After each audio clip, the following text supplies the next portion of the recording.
Hello friends, welcome back. Today we are going to discuss a new topic that is distribution of ocean and continents. जैसा कि हमको पता है कि हम लोग एक सीरीज में पढ़ रहे थे कि आपका जो 11th क्लास का टोटल जियोग्राफी का आपका जियोग्राफी का जो भी चैप्टर्स है उसको हम पढ़ रहे थे। इसके पहले हमने जो है 3 चैप्टर को पढ़ चुके हैं और इसमें जो है हम 11th क्लास के चैप्टर 4 को पढ़ने जा रहे हैं। चैप्टर 4 का आपका नाम क्या है? Distribution of ocean and continents. तो सबसे पहले हमको जो है चैप्टर को स्टार्ट करने से पहले चैप्टर का मीनिंग पता होना चाहिए। जैसा कि यहाँ पर देख सकते हैं हम distribution of oceans and continents. तो सबसे पहले हमको पता होना चाहिए कि ओशियंस क्या होते हैं और कॉन्टिनेंट्स क्या होते हैं, तभी हम पूरे चैप्टर को डील कर सकते हैं। तो देखिए यहाँ पर होता क्या है, जैसे कि यहाँ पर देखिए आपका क्या है, यह अर्थ है, ये क्या है आपका टोटल अर्थ है। तो अर्थ है, तो अर्थ पर हमको क्या क्या पता है कि क्या क्या होते हैं। देखिए समझते हैं इसको। हमको पता है कि अर्थ पर क्या होता है, यानी कि या तो जमीन होते हैं, जमीन यानी कि लैंड मास होते हैं, या तो आपके क्या होते हैं, या फिर आपके होते हैं क्या, वाटर होते हैं, वाटर।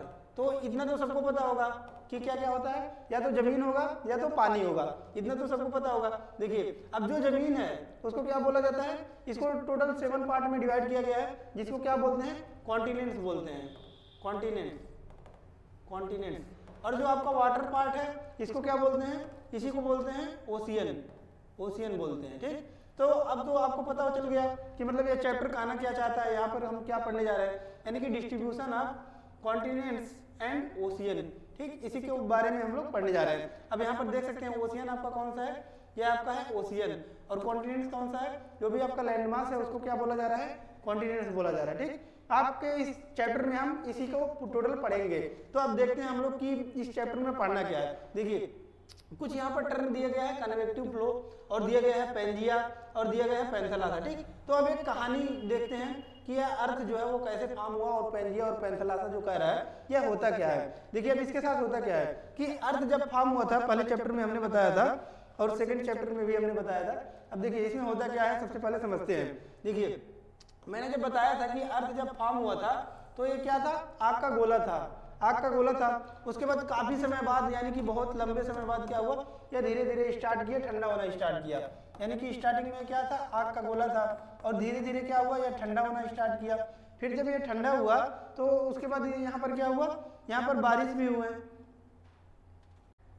देखिए अब इसको समझते हैं। देखिए सबसे पहले तो हमने बताया कि अर्थ जब फॉर्म हुआ था तो यह आग का गोला था। अब इसके पीछे का कहानी देखते हैं कि कहानी क्या हुआ, कैसे जो है अर्थ का आग का गोला था, तो यहाँ पर लाइफ आया, यानी कि ह्यूमन बींग्स, यानी कि हम सब जो आज जीवित है, यह कैसे आए इसको समझते हैं। देखिए इसके पीछे का कहानी क्या है, देखिए इसको समझते हैं हम कैसे। देखिए ये आग का गोला था और धीरे धीरे क्या हुआ, ये ठंडा होना स्टार्ट हुआ। और जब ठंडा होता है, जैसे कि हम देखते हैं कि पानी का बोतल एक लेते हैं अगर, तो उसको अगर हम सरफेस में रखते हैं कहीं पर एयर में, तो क्या होता है उसके बोतल पर साइड में क्या होते हैं, पानी की बूंदें बनने लगती हैं। ठीक इसी प्रकार अर्थ के साथ भी हुआ कि अर्थ एक आग का गोला था। उसके बाद जब यह धीरे धीरे इसकी हीट जो है वो रिलीज होना स्टार्ट हुई, तो फिर ये हीट ऊपर आया। उसके बाद क्या हुआ, इसका कंडेंसेशन हुआ ऊपर जाके, और कंडेंसेशन होके इवेपोरेशन एंड कंडेंसेशन हुआ। उसके बाद क्या हुआ, ऊपर जाके ये क्लाउड फॉर्म किए, और क्लाउड फॉर्म किए यानी कि क्या हुआ, यहाँ से बारिश होना स्टार्ट हो गया। और जब बारिश हुए तो क्या हुआ कि जहां जहां पर गड्ढे वगैरह थे वहां पर क्या हुआ, पानी रुकना स्टार्ट हुआ। इस प्रकार से जो है अर्थ जो है और जल्दी क्या होना स्टार्ट किया कि ठंडा होना स्टार्ट हुआ। तो इस प्रकार से क्या हुआ कि अर्थ की जो आपकी हीट थी वह धीरे धीरे रिलीज होना स्टार्ट हो गया। तो इस प्रकार से धीरे धीरे अर्थ जो है वो ठंडा हुआ। उसके बाद अब देखिए 2 टर्म आपका दिया गया है, पेंजिया एंड पेंथेलासा। अगर टर्म पर आपका कमांड हो गया तो टोटल जियोग्राफी को आप डील कर सकते हैं। ठीक, और भी पूरे अच्छे से, इसलिए पहले टर्मिनोलॉजी को समझते हैं। देखिए अब पेंजिया एंड पेंथेलासा दिया गया है। ठीक, तो जब इनिशियल स्टेज में जब अर्थ फॉर्म हुआ था तो उतने समय क्या था कि एक या तो लैंड मास था या तो क्या था, वाटर था। ठीक, तो जो आपका लैंड मास था यानी कि जमीन था, उसी को बोला जाता था क्या, पेंजिया बोला जाता था, पेंजिया। और जो वाटर पार्ट था उसी को क्या बोला जाता था, पेंथेलासा।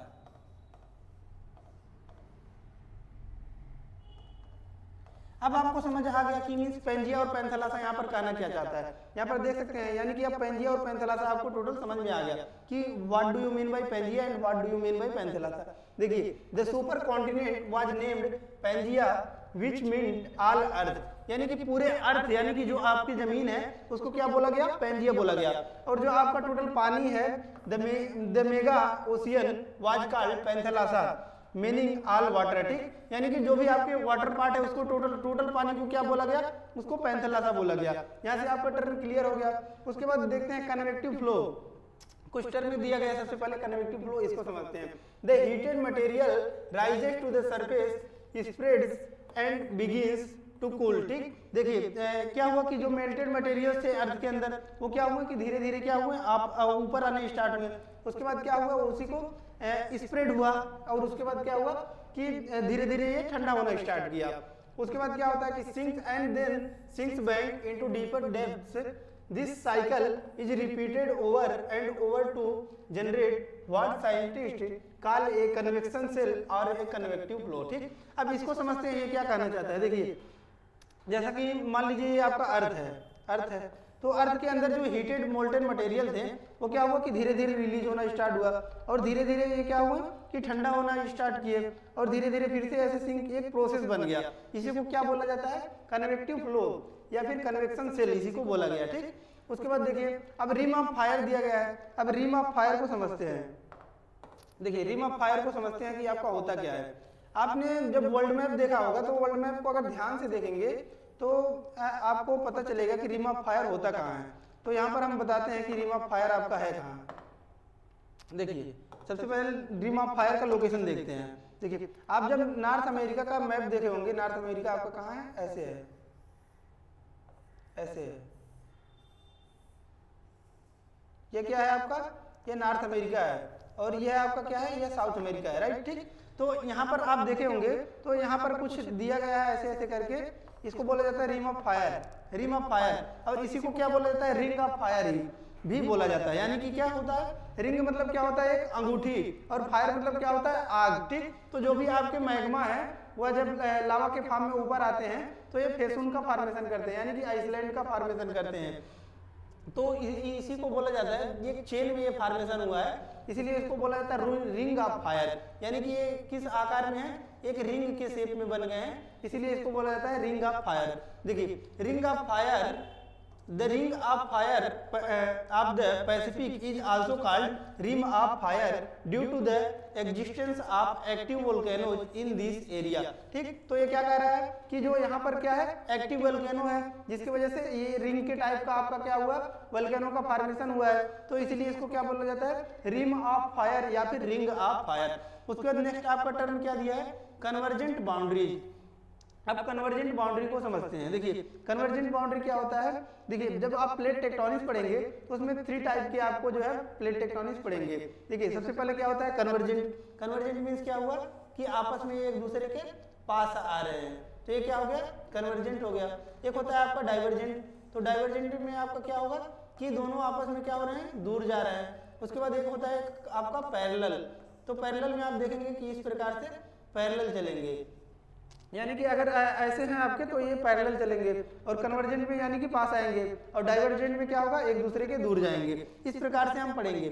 तो यानी कि अभी अब आपको क्या पढ़ना है, कन्वर्जेंट को। कन्वर्जेंट आपका कौन सा है, ये, यानी कि आपस में क्या हो रहे हैं, एक दूसरे के पास आ रहे हैं। ये क्या हो गया आपका convergent boundary. Where the crust is destroyed as one plate dived under another, it is called convergent boundary, ठीक। तो इसमें क्या हो रहा है आपका कि एक जो है प्लेट क्या कर रहे हैं कि एक प्लेट आपका दूसरे प्लेट के अंदर जो है ये जा रहा है, इसी को बोला जाता है सबडक्शन जोन भी बोला जाता है। The location where sinking of a plate occurs is called a subduction zone. देखिए अब सबडक्शन जोन में होता क्या है आपका, देखिए ये कन्वर्जेंट बाउंड्री है। कन्वर्जेंट बाउंड्री में देखिए एक्चुअल में होता क्या है, देखिए ये आपका क्या है, मान लीजिए एक हैवी प्लेट है, या क्या कर रहा है, सिंक कर रहा है, और एक किसमें, लाइटर प्लेट में। और जो आपका सिंक कर रहा है जहां पर, इसी को क्या बोला जाता है, इसी को सबडक्शन जोन बोला जाता है। सबडक्शन जोन यानी कि जो सिंक कर रहा है उसी को क्या बोला जाता है, सबडक्शन जोन बोला जाता है। उसके बाद नेक्स्ट हम चैप्टर को आगे बढ़ाते हैं। देखिए नेक्स्ट यहाँ पर क्या दिया गया है, कुछ जो है अब आपके टर्म दिए गए हैं, न्यू टर्म दिए गए हैं। जैसे कि सबसे पहला टर्म दिया गया आपका डाइवर्जेंट बाउंड्री। डाइवर्जेंट बाउंड्री को भी हमने बताया कि डाइवर्जेंट बाउंड्री क्या है आपका, एक दूसरे से दूर जा रहे हैं जब, तो उसको बोलेंगे क्या, आपका क्या बोलेंगे उसको, डाइवर्जेंट बाउंड्री बोलेंगे। Where new crust is generated as the plates pull away from each other, these are called divergent boundary. तो जैसे कि अभी हमने फिगर बनाया था कि डाइवर्जेंट बाउंड्री क्या होंगे, कि अगर एक दूसरे से क्या हो रहे हैं, दूर जा रहे हैं, तो उनको क्या बोलेंगे, डाइवर्जेंट बाउंड्री बोलेंगे। स्प्रेडिंग साइड्स, अब स्प्रेडिंग साइड को भी समझते हैं, यह भी आपका क्या है, एक टर्मिनोलॉजी है। The sides where the plates move away from each other are called spreading sides. ठीक, तो अभी हमको पता है कि डाइवर्जेंट बाउंड्री में क्या होता है कि एक दूसरे से दूर जाते हैं, तो ये जहां पर जाते हैं उस साइड को क्या बोलते हैं, स्प्रेडिंग साइड बोला जाता है, जहां से आपके एक दूसरे से दूर जाते हैं प्लेट्स। उसके बाद ट्रांसफॉर्म बाउंड्री, नेक्स्ट टर्मिनोलॉजी है आपका ट्रांसफॉर्म बाउंड्री, इसको समझते हैं। Where the crust is neither produced nor destroyed as the plates slide horizontally past each other. ठीक, तो देखिए आपका कन्वर्जेंट और डाइवर्जेंट में क्या हो रहा है, आपका जो है उसमें क्रस्ट का फॉर्मेशन हो रहा है, लेकिन ट्रांसफॉर्म में क्या होगा, आपका ट्रांसफॉर्म में आपका क्या होगा कि इसमें आपको क्रस्ट का फॉर्मेशन नहीं होगा। अभी हमने ये इसके बाद भी, इसके पहले भी बताया है कि आपको क्या होता है, कन्वर्जेंट, डाइवर्जेंट एंड पैरेलल, तो उसी में आपका जो है ट्रांसफॉर्म बाउंड्री भी आता है। ट्रांसफॉर्म बाउंड्री क्या है आपका, कि इसमें आपका क्रस्ट का फॉर्मेशन नहीं होता है। तो एमसीक्यू के माध्यम से भी मान लीजिए कभी पूछ लेता है कि क्रस्ट का फॉर्मेशन किस में होता है। अब एमसीक्यू में आपका दे दिया, उसके बाद कुछ पॉइंट्स दे दिए, जैसे कि कन्वर्जेंट, उसके बाद डाइवर्जेंट, उसके बाद आपका ट्रांसफॉर्म। तो ऐसे अगर कुछ देता है तो आप किस में लिखाएंगे, ट्रांसफॉर्म में आपका क्या होता है कि कुछ भी जो है क्रस्ट का फॉर्मेशन नहीं होता है, यानी कि राइट आंसर क्या होगा आपका, ये ट्रांसफॉर्म। ठीक, ट्रांसफॉर्म बाउंड्री में क्या होता है कि आपका क्रस्ट का फॉर्मेशन नहीं होता है। उसके बाद टेक्टोनिक प्लेट, अब टेक्टोनिक प्लेट के बारे में देखते हैं। It is massive irregular shaped slab of solid rock generally composed of both continental and oceanic lithosphere. Plates move horizontally over the asthenosphere as rigid units. ठीक, तो जब प्लेट टेक्टोनिक्स आप पढ़ेंगे तो इसको हम पूरा डील में पढ़ाएंगे, लेकिन आप अभी देख लीजिए कि टेक्टोनिक प्लेट्स होते क्या हैं। ठीक, जैसा कि हमको पता है जब आप वर्ल्ड मैप बनाएंगे, देखिए वर्ल्ड मैप बनाते हैं हम, देखिए अभी वर्ल्ड मैप बनाते हैं, इसमें समझते हैं। जब आप वर्ल्ड मैप को ड्रा करेंगे तो वर्ल्ड मैप कुछ ऐसे बनता है आपका, आप अपने खुद भी बनाइएगा, अच्छे से बनेगा। देखिए ये आपका वर्ल्ड मैप बनाते हैं, मान लीजिए ये आपका हो गया क्या, नॉर्थ अमेरिका, ये हो गया साउथ अमेरिका, ये वाला रीजन आपका क्या है, अफ्रीका, ये अरब रीजन, और ये इंडिया रीजन, और कुछ ऐसे पार्ट है। ये आपका क्या है, यूरोप, यह पार्ट क्या है, एशिया। इसको थोड़ा छोटा करते हैं, देखिए इसके बाद यहां पर देखेंगे तो क्या आएगा आपका, सॉरी यहां पर देखिए, यहां पर आता है आपका ऑस्ट्रेलिया, यहां पर ऑस्ट्रेलिया आएगा, राइट, और यहां पर क्या आएगा, अंटार्कटिका आएगा, राइट। तो इसको देखिए, इसमें क्या दिया गया आपका कि टेक्टोनिक प्लेट के बारे में पढ़ना है। किसके बारे में पढ़ना है, टेक्टोनिक प्लेट के बारे में पढ़ना है। तो टेक्टोनिक प्लेट को अब हम समझते हैं टेक्टोनिक प्लेट होता क्या है। अब देखिए वर्ल्ड मैप को हमने देखा, वर्ल्ड मैप आपका ये हो गया। अब देखते हैं हम लोग कि बीच में यहाँ पर क्या होता है कि पानी होता है, इधर पानी है, इधर भी पानी है, पैसिफिक ओशियन है। ठीक, तो जब आप प्लेट टेक्टोनिक प्लेट्स को अच्छे से देखेंगे तो आपको कुछ प्लेट्स दिखेंगे, जैसे कि north American plate, south American plate, African plate, ऐसे करके प्लेट्स देखने को मिलते हैं। लेकिन एक ध्यान रखने वाली बात इसमें यह है कि जो आपके ये प्लेट्स होते हैं, प्लेट्स ये सिर्फ और सिर्फ जो कॉन्टिनेंट्स के नहीं बने होते हैं, ये किसके बने होते हैं, ये आपके कॉन्टिनेंट्स और ओशियनिक मिलाकर एक प्लेट बनता है। ठीक, तो इसी को प्लेट्स बोला जाता है। जब हम प्लेट टेक्टोनिक्स पढ़ेंगे तो इसको एक चैप्टर में जो है अच्छे से डील करेंगे। इसीलिए जब यहाँ पर हमने प्लेट का डेफिनेशन देखा तो इसमें हमने देखा है कि इसमें क्या होता है कि इरेगुलर शेप होता है, यानी कि कोई इसका रेगुलर शेप नहीं होता है। Slab of solid rock generally composed of both continent and oceanic. तो इसीलिए हमने बताया क्या कि आपके ये कॉन्टिनेंट और ओशियन दोनों के ये बने होते हैं, ठीक, प्लेट जो होते हैं। तो मैं इसलिए बताया इसको क्योंकि जनरली क्या होता है कि हम जब प्लेट का मतलब समझते हैं तो हमको सिर्फ और सिर्फ क्या दिमाग में आता है कि सॉलिड पोर्शन को ही प्लेट में डिवाइड किया गया, लेकिन ऐसा कुछ नहीं है। सॉलिड और आपका लिक्विड यानी कि ओशियंस और कॉन्टिनेंट दोनों को मिलाकर प्लेट का फॉर्मेशन होता है, राइट। उसके बाद नेक्स्ट हम डील करते हैं। देखिए नेक्स्ट आपका क्या कह रहा है, टिलाइट। अब टिलाइट को समझते हैं कि टिलाइट्स होता क्या है। It is the sedimentary rock form due to deposits of glacier. ठीक, तो अब देखिए एक एग्जांपल लेते हैं, हम भारत का एग्जांपल लेते हैं। देखिए जब आप इंडिया को कंसीडर करेंगे अच्छे से, मैप को देखेंगे तो हमको पता है कि ये आपका क्या सदर्न रीजन है, लेकिन जब यही हम ऊपर वाले पार्ट को देखते हैं तो यहाँ पर क्या देखने को मिलता है, जम्मू कश्मीर से लेकर अरुणाचल प्रदेश तक हमको क्या देखने को मिलता है, हिमालय देखने को मिलता है। लेकिन हिमालय पर भी हम देखते हैं कि जो जम्मू कश्मीर का रीजन है वहाँ पर क्या होते हैं, ग्लेशियर्स होते हैं, ग्लेशियर्स होते हैं, यानी कि बर्फ से यह क्या होते हैं, ढकी होती हैं। ठीक, तो ये क्या होती है कि जब हीट पाती हैं सूर्य की उष्मा को पाते हैं, यानी कि हीट को पाते हैं, तो ये क्या होते हैं कि धीरे धीरे मेल्ट करना स्टार्ट कर देते हैं। और जब मेल्ट करना स्टार्ट करते हैं तो ये क्या बनते हैं, रिवर का फॉर्मेशन करते हैं, रिवर का फॉर्मेशन करते हैं। और हमको पता है कि जिस प्रकार से नदियां चलती हैं तो उनका भी क्या होता है, सेडिमेंट, इसको सेडिमेंट्री रॉक्स बनाते हैं, यानी कि मिट्टी को धीरे धीरे छोटे टुकड़ों में तोड़ते हैं। इसी प्रकार आपके क्या करते हैं, ग्लेशियर्स भी करते हैं। ग्लेशियर्स भी आते हैं तो छोटे छोटे टुकड़ों में जो है वो डिवाइड होते हैं, और उसी वही जो इकट्ठा होते हैं सेडिमेंट्री रॉक फॉर्म, इसके कारण जो आपके रॉक्स फॉर्म होते हैं उसी को क्या बोला जाता है, टिलाइट्स बोला जाता है। अब आपको समझ में आ गया होगा। उसके बाद देखिए सी फ्लोर स्प्रेडिंग, इसको समझते हैं कि होता क्या है।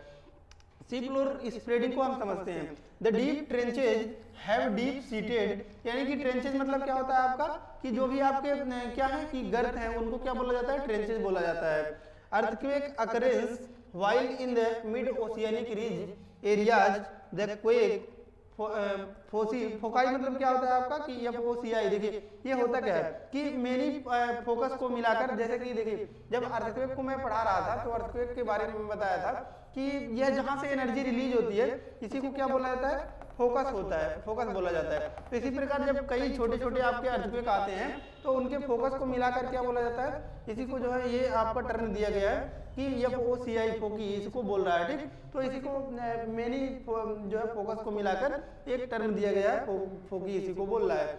Have shallow depths these facts and detailed analysis of magnetic properties of the rocks on either side of the mid oceanic ridge led to these 1961 proposed his hypothesis. It was called sea floor spreading. अब देखिए ये आपको नहीं समझ में आया होगा, लेकिन देखिए हम जो है इसको सिंपल टर्म में समझाते हैं। देखिए ये हम सिंपल टर्म में इसको समझाते हैं। देखिए जब आप यही वर्ल्ड मैप देखेंगे तो यहाँ पर देखिए, यहाँ पर आपके क्या है, यहाँ पर जब आप देखेंगे तो आपका जब वर्ल्ड मैप ऐसे देखेंगे तो यहाँ पर देखेंगे कुछ रीजेस हैं, रीजेज हैं। इसमें क्या होता है, डाइवर्जेंट बाउंड्री होता है, यानी कि प्लेट से एक दूसरे से क्या होते हैं, वो दूर जाते हैं, और इन्हीं को क्या बोला जाता है, सी फ्लोर स्प्रेडिंग बोला जाता है। सी फ्लोर स्प्रेडिंग जब आप पढ़ेंगे कि इसमें प्लेट टेक्टोनिक्स पढ़ेंगे तो इसको भी अच्छे से डील करेंगे। तो बस अभी आपको इतना याद रखना है कि आपका जो ये रीजन है आपका, इसमें क्या होता है कि आपस में एक दूसरे प्लेट जो है ये दूर जाते हैं, और यह ओशियन में होता है। इसी को बोला जाता है क्या, सी फ्लोर स्प्रेडिंग बोला जाता है। जब हम प्लेट टेक्टोनिक्स पढ़ेंगे तो इसको भी अच्छे से डील करेंगे। अब यहाँ से आपने जो है सी फ्लोर स्प्रेडिंग भी जान लिया। ठीक, उसके बाद हम नेक्स्ट आगे बढ़ते हैं।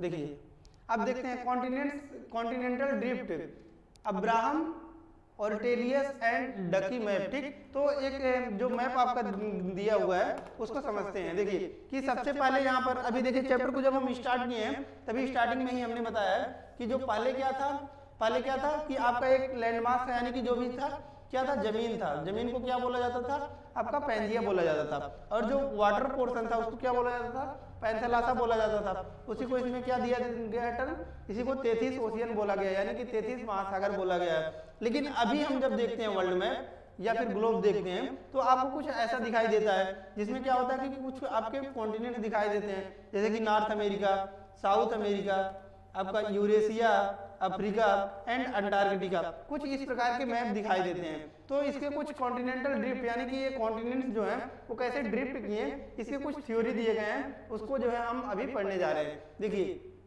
कॉन्टिनेंटल ड्रिफ्ट को आप समझते हैं, और यह किनके अकॉर्डिंग है, यह आपके अब्राहम ऑर्टेलियस ए डकी मैप। ठीक, तो एक डच के थे जिन्होंने मैप ड्रा किए, उनका नाम क्या था, अब्राहम ऑर्टेलियस नाम था, ठीक। तो ये क्या बोल रहे हैं इनको हम समझते हैं। देखिए मेकर जो है वो उन्होंने जो मैप बनाया, कब बनाए थे?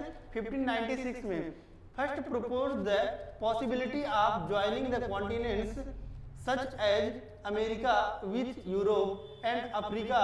Antonio Pellegrini drew the map showing the 3 continents together, ठीक। तो ये क्या कह रहे हैं आपके कि यहाँ पर जो हम देख रहे हैं तो आपके क्या कह रहे हैं कि जो है आपके अब्राहम ऑर्टेलियस जो थे इन्होंने बताया कि पहले किस प्रकार से जो है वो कॉन्टिनेंट्स आपस में जुड़े हुए थे और धीरे धीरे ड्रिफ्ट किए, ठीक। तो यहाँ पर मैप के हिसाब से आप देख सकते हैं। देखिए यूरेशिया, नॉर्थ अमेरिका, ये आपस में क्या है?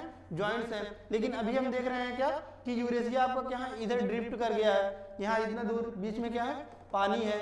अभी नॉर्थ अमेरिका क्या है? यहाँ पर आपके दूर है। तो यहाँ पर देख रहे हैं कि किस प्रकार से ये ड्रिफ्ट किया गया है। और यहाँ पर देख सकते हैं कि साउथ अमेरिका और अफ्रीका अभी भी यहाँ पर जॉइंट है, लेकिन यहाँ पर क्या है? ये आपस में ड्रिफ्ट कर गए हैं, यानी कि आपस में दूर चले गए हैं। इसी को बोला जा रहा है क्या? कॉन्टिनेंटल ड्रिफ्ट, इसी को बोला जा रहा है, ठीक। उसके बाद इंडिया को भी आप यहाँ पर देख सकते हैं। और अंटार्कटिका भी आपका यहाँ पर ड्रिफ्ट कर गया है, देख सकते हैं सदर्न पार्ट में है। और ये ऑस्ट्रेलिया भी ड्रिफ्ट कर गया है, ठीक। तो इस प्रकार से इसी को क्या बोलते हैं? कॉन्टिनेंटल ड्रिफ्ट बोलते हैं। कॉन्टिनेंटल ड्रिफ्ट से आपका मतलब क्या समझ में आया कि जो आपके कॉन्टिनेंट्स हैं वो आपस में कैसे एक दूसरे से ड्रिफ्ट हुए, यानी कि दूर हुए, उसको ही आपको कॉन्टिनेंटल ड्रिफ्ट बोला जाता है, राइट। अब इसको जो है नेक्स्ट हम देखते हैं। यहाँ पर देखिए अल्फ्रेड वेगनर, ठीक। तो सबसे पहले जो कॉन्टिनेंटल ड्रिफ्ट का थ्योरी दिए थे वो कौन दिए थे? अल्फ्रेड वेगनर दिए थे। तो अब इनको समझते हैं कि देखिए अल्फ्रेड वेगनर आपके हैं कौन और इसको समझते हैं। इन्होंने क्या बोले थे? ये कहाँ के थे? ये जर्मनी के थे, ठीक। इसीलिए इनको टर्म क्या दिया गया? जर्मन दिया गया है। Meteorologist put forth the continental drift theory according to him, ठीक। तो उन्होंने जो है ये क्या थे? एक मेटेरियोलॉजिस्ट थे, ठीक। और इन्होंने जो है क्या दिया कि कॉन्टिनेंटल ड्रिफ्ट थ्योरी दिया। और इन्होंने जो बताया उसको हम इस चैप्टर में पढ़ रहे हैं। All continents formed as a single continents mass called Pangaea, ठीक। तो देखिए अभी जो हमने ये मैप देखा है तो इसी को ये बता रहे हैं कि इसको क्या बोला गया? कि इसको पैंजिया बोला गया। इसको क्या बोला गया? पैंजिया बोला गया। यही कह रहे हैं कि जो आपके लैंडमार्क थे टोटल ऑल कॉन्टिनेंट्स टुगेदर, उसी को इन्होंने क्या बोला? इसको पैंजिया बोला। और जो पानी था उसको क्या बोला? पैंथेलासा बोला। इसी को जो है हमको देखना है। देखिए all continents formed as a single continental mass called Pangaea, यानी कि जो आपके अर्थ पोर्शन थे उसको क्या बोला गया? पैंजिया बोला गया। और जो भी पानी था उसको क्या बोला गया? पैंथेलासा बोला गया। इसी को हमने जो है शुरू से लेकर लास्ट तक भी बताया है। देखिए around 200 million year ago the Pangaea began to split into 2 large masses called Laurasia and Gondwana land, ठीक। तो अब देखिए ये क्या कह रहे हैं कि सबसे पहले हमने क्या देखा है कि ये आपका अर्थ है, तो ये क्या है? पैंजिया है। और इधर क्या है? पानी है। इसी को क्या बोला गया? पैंजिया और पैंथेलासा। अब समझिए ये आपका इसको क्या बोला गया? पैंजिया। और पानी को क्या बोला गया? पैंथेलासा बोला गया, पैंथेलासा, राइट। तो फिर ये क्या कहते हैं कि नेक्स्ट सिस्टम में क्या हुआ? लगभग जो है 200 मिलियन ईयर एगो में क्या हुआ? इसको समझते हैं। देखिए फिर इन्होंने क्या बोला कि जो अर्थ है आपका वो क्या हुआ? देखिए दो टर्म यहाँ पर क्या क्या दिया गया है कि ये स्प्लिट किया, किसमें? लॉरेशिया एंड गोंडवाना में, ठीक। जो आपका लैंडमास है वह 2 पार्ट में क्या हुआ कि स्प्लिट हुआ। स्प्लिट मीन्स टूटा। तो देखिए इसको क्या बोला गया? इसको आपको बोला गया क्या? लॉरेशिया बोला गया। ऊपर वाले पार्ट को क्या बोला गया? लॉरेशिया बोला गया। और नीचे वाले पार्ट को क्या बोला गया? गोंडवाना बोला गया, गोंडवाना, राइट। तो यही आपका बोल रहा है। देखिए ऊपर वाले ये धीरे धीरे क्या हुआ? स्प्लिट किया और 2 पार्ट में स्प्लिट किया। ऊपर वाले को लॉरेशिया और नीचे वाले को क्या बोला गया? गोंडवाना बोला गया। यही आपका दिया गया। उसके बाद देखिए by further splitting Laurasia formed northern continent and Gondwana land form southern continents, right. अब आपका क्या कह रहा है? यही कह रहा है कि जो हमने बताया यहाँ पर देखिए ये क्या है कि ऊपर वाला जो कॉन्टिनेंट था इसको क्या बोले इन्होंने? इनको इन्होंने टर्म दिया क्या? लॉरेशिया। और नीचे वाले को कॉन्टिनेंट्स को क्या दिया इन्होंने टर्म? इनको गोंडवाना दिया। तो बस यही कह रहा है। उसके बाद देखिए इनके बारे में कुछ जीवनी है, जैसे कि इन्होंने कब वार्न किए थे, 1 नवंबर 1880। उसके बाद कब इनका मृत्यु हुआ था, नेशनैलिटी यानी कि जर्मन के थे, सिटीजनशिप भी इनको जर्मन को मिला हुआ था। उसके बाद ये किसके लिए जाने जाते हैं, कॉन्टिनेंटल ड्रिफ्ट थ्योरी के लिए। और फिर ये इनका जो है किस किस फील्ड में इन्होंने वर्क किया है, तो यहाँ पर देख सकते हैं मेटेरोलॉजी, जियोलॉजी, एस्ट्रोनॉमी। उसके बाद जो है इनके कुछ बायोडाटा दिया गया है। उसके बाद नेक्स्ट हम पढ़ते हैं, देखिए अब यहाँ पर हमने जो है इसको पढ़ते हैं क्या है कि किस प्रकार से जो है ये इन्होंने कॉन्टिनेंटल ड्रिफ्ट थ्योरी दिया था। अब यहाँ पर देख सकते हैं कि आपको कुछ एज दिया गया है। एज जब हम पढ़े सेकंड चैप्टर पढ़े थे तो उसमें भी हमने जो है एज का जिक्र किया था। अब देखिए कि यहाँ पर अब क्या है, पैंजिया है। पैंजिया भी अभी हमने क्या बताया कि जो सिंगल लैंड मास था ज्वाइंट में, तो उसको पैंजिया बोला गया था। उसके बाद देखिए फिर इसको क्या हुआ कि ये जो है डिवाइड हुआ, किसमें, लॉरेशिया और गोंडवाना में डिवाइड हुआ। और ऊपर वाले कॉन्टिनेंट्स को क्या बोला गया, लॉरेशिया बोला गया, और नीचे वाले पार्ट को क्या बोला गया, गोंडवाना बोला गया। लेकिन अब देखिए इसमें जो है ये कितना जो है ज्यादा साल बाद जो है ये चेंजेस हुए हैं। लगभग 250 मिलियन पहले ये कैसे था, बस सिंगल लैंड मास था। इसको बोला जाता था क्या, पैंजिया बोला जाता था, और पानी को क्या बोला जाता था, पेंथेलासा बोला जाता था। लेकिन देखिए कि 200 मिलियन ईयर्स एगो यानी कि 50 मिलियन में क्या हुआ आपका कि ये 2 पार्ट में डिवाइड हो गया, और ऊपर वाले पार्ट को क्या बोला गया, लॉरेशिया, और नीचे वाले पार्ट को क्या बोला गया, गोंडवाना बोला गया। उसके बाद यहाँ पर जब 150 मिलियन ईयर्स एगो देख सकते हैं, इसमें भी क्या हुआ कि ये आपके कॉन्टिनेंट जो है वो ड्रिफ्ट करना स्टार्ट किया गए, यानी कि ये टुकड़ों में टूटने लगे। उसके बाद क्या हुआ आपका, फिर 100 मिलियन ईयर्स एगो यहाँ पर देख सकते हैं। इसके बाद क्या हुआ कि अब यहाँ से देखते हैं कि थोड़ा सा डिवाइडेशन पता चल रहा है, जैसे कि ये आपका नॉर्थ अमेरिका हो गया, ये साउथ अमेरिका हो गया, और ये अफ्रीका हो गया। उसके बाद क्या है कि ये आपका यूरेशिया हो गया, और ये आपका अंटार्कटिका, और ये क्या हो गया, ये ऑस्ट्रेलिया हो गया।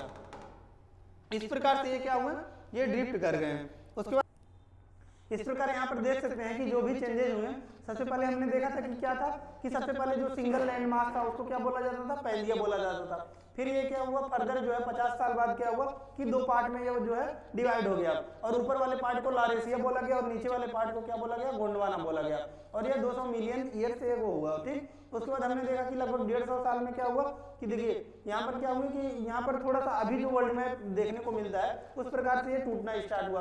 ये आपका north America, south America, Africa, Eurasia, उसके बाद यहाँ पर अंटार्कटिका और ऑस्ट्रेलिया, ऐसे आपको देखने को मिल रहा है। उसके बाद यहाँ पर देख सकते हैं कि थोड़ा सा और क्लियर हुआ।